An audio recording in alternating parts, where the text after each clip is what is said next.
Kita ke sorotan lainnya, saudara. Dinding bukan sekadar tembok bagi Daniel Parasaudi, seniman grafiti asal Indonesia. Dinding adalah warisan. Seperti apa kisah di balik grafiti unik, yakni bercita rasa rendang yang mewarnai Berlin ini? Berikut liputan dari jurnalis DW Indonesia selengkapnya untuk Anda.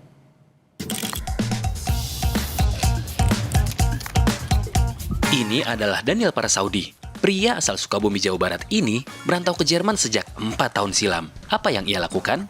Karena kecintaanku terhadap rendang dan aku harus pindah ke negara yang dimana sulit untuk mencari rendang, akhirnya aku mencoba untuk masak sendiri gitu. Bahan-bahan yang aku pakai untuk bikin rendang pun bisa aku adaptasiin ke warna-warna yang biasa aku pakai. Contohnya kayak kunyit itu kuning, cabai merah, santan yang bisa biasa putih atau krem juga aku pakai di situ. Dan proses akhirnya rendang yang jadi marun. Sebelum memutuskan untuk menjadi seniman grafiti penuh waktu, ia bekerja di bagian dapur di salah satu restoran di Berlin untuk menyambung hidup.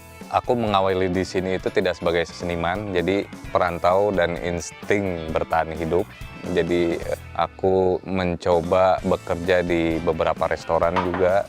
Itu pun bagian dari hobiku juga ya. Aku senang masak, aku senang gambar. Jadi aku juga nggak bisa ngebayangin diriku di luar dua profesi tersebut. Di balik setiap warna yang ia goreskan di atas kanvas atau tembok, tersimpan makna dan kisah tersendiri. Bahkan karyanya diminati kolektor dari luar Jerman.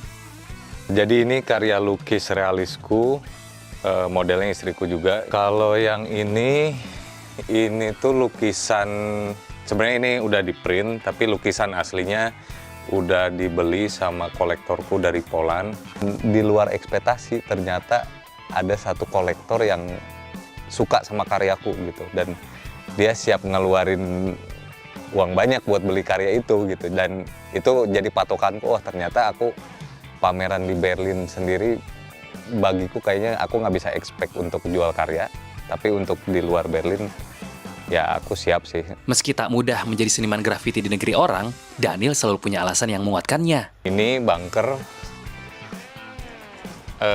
jadi studio pertamaku di sini.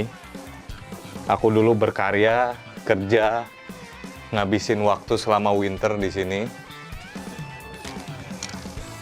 Kalau dari support system yang jelas dari apresiasi benar-benar hebat sih di sini, salut banget gitu. Dan terutama dari keluarga ya, keluarga sendiri. Dan kebetulan keluarga besar juga memang semua seniman. Jadi untuk support dalam berkarya benar-benar lebih dari 100% gitu.